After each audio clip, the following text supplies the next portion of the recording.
Hello viewers, अब देख रहे हैं जागरण जोश और मैं हूं आपके साथ सिमरन राजपाल। ये अपडेट देश के 7 करोड़ से ज्यादा सैलरीड एम्प्लॉयज के लिए बहुत जरूरी है। एम्प्लॉयज प्रोविडेंट फंड ऑर्गेनाइजेशन यानी कि ईपीएफओ ने अपने रूल्स में रेवोल्यूशनरी चेंजेस किए हैं, जिसे ईपीएफओ 3.0 कहा जा रहा है। इन नए रूल से पीएफ निकालने के तरीके, रिटायरमेंट की प्लानिंग और डिजिटल एक्सेस सब कुछ बदल गया है। इसका मकसद है ईज ऑफ एक्सेस और फाइनेंशियल डिसिप्लिन के बीच बैलेंस बनाना। आइए इन बड़े बदलावों को विस्तार से और आसान भाषा में समझते हैं।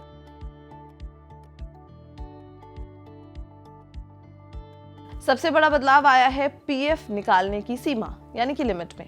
अब आप 100% तक एलिजिबल बैलेंस निकाल सकते हैं, यानी एम्प्लॉयर का टोटल कंट्रीब्यूशन। लेकिन यहाँ एक सेफगार्ड है, आपके अकाउंट में हमेशा कम से कम 25% पीएफ कॉर्पस बचा रहना चाहिए। इसका सीधा मतलब ये है कि आप टेक्निकली 75% तक ही निकाल पाएंगे। ये 25% का फ्लोर इसलिए रखा गया है ताकि आपका रिटायरमेंट कॉर्पस हमेशा सुरक्षित रहे और उस पर इंटरेस्ट मिलता रहे।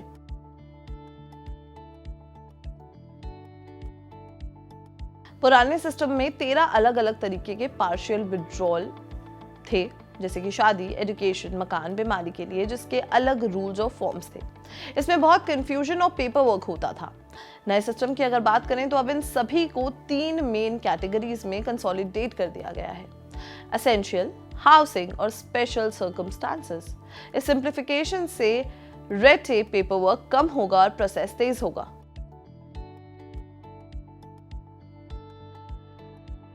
ईपीएफओ चाहता है कि लोग अपने पीएफ को रिटायरमेंट सेविंग्स ही माने, ना कि बैंक अकाउंट। इसलिए फुल सेटलमेंट यानी कि पूरा पीएफ निकालने के रूल्स सख्त किए गए हैं।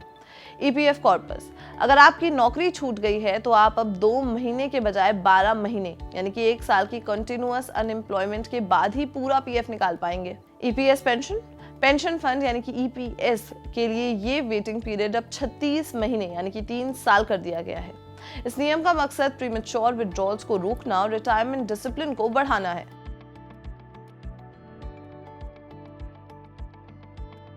नौकरी बदलते समय पीएफ ट्रांसफर करना बहुत आसान हो गया है। अब आपको पुराने एम्प्लॉयर के अप्रूवल की जरूरत नहीं पड़ेगी। अगर आपका यूएएन यानी कि यूनिवर्सल अकाउंट नंबर आधार से लिंक्ड है तो आपका पीएफ बैलेंस ऑटोमेटिकली नए एम्प्लॉयर के अकाउंट में ट्रांसफर हो जाएगा। ये डिजिटल फर्स्ट अप्रोच लोगों को सेल्फ सर्विस की तरफ ले जा रहा है।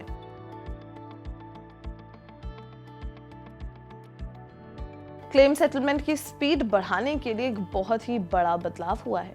पुराना रूल, पहले 1 लाख रुपए तक के क्लेम्स ऑटोमेटिकली सेटल हो जाते थे, यानी कि बिना मैनुअल चेकिंग के। नया रूल, अब ये लिमिट बढ़कर 5 लाख रुपए कर दी गई है। इसका मतलब है कि ज्यादातर छोटे और आम विड्रॉल्स बहुत तेजी से और बिना किसी रुकावट के सेटल हो जाएंगे।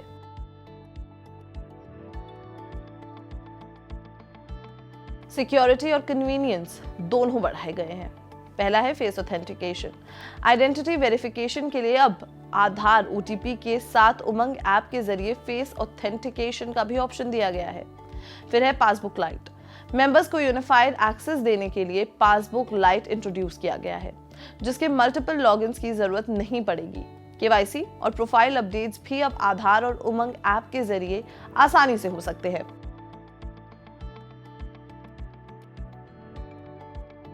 तो इन रूल्स का बॉटम लाइन क्या है?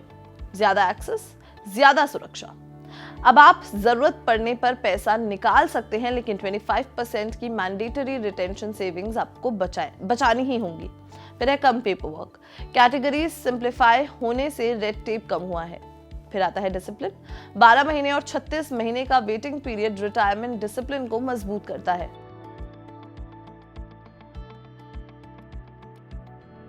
अगर आप ईपीएफओ सब्सक्राइबर हैं तो आपको ये 3 काम तुरंत करने चाहिए। आधार यूएएन लिंकेज, ये मैंडेटरी है क्योंकि इसके बिना ऑटोमेटिक ट्रांसफर और डिजिटल फीचर्स काम नहीं करेंगे। फिर है केवाईसी अपडेट। खासकर अगर आपका अकाउंट 2017 से पहले का है तो केवाईसी डिटेल्स को जल्दी से अपडेट करें। फिर है मिनिमम बैलेंस चेक। बड़ा विड्रॉल करने से पहले 25% का मैंडेटरी फ्लोर जरूर चेक करें।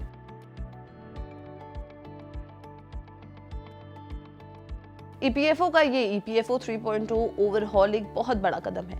ये सिस्टम को आधुनिक यानी कि मॉडर्न बना रहा है और सेविंग्स को भी बरकरार रख रहा है।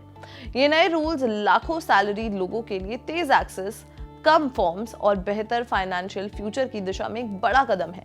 इसलिए इन नए रूल्स को समझना और उनके मुताबिक चलना आपके लिए बहुत जरूरी है। पहले ईपीएफओ जो रूल्स थे और अब में आपको कौन से ज्यादा बेहतर लगे, हमें कमेंट सेक्शन में जरूर बताएं। और अगर ये वीडियो पसंद आई हो तो इसे लाइक और शेयर करना बिल्कुल भी ना भूलें और देखते रहे जागरण जोश। मिलते हैं अगले वीडियो में। नमस्कार।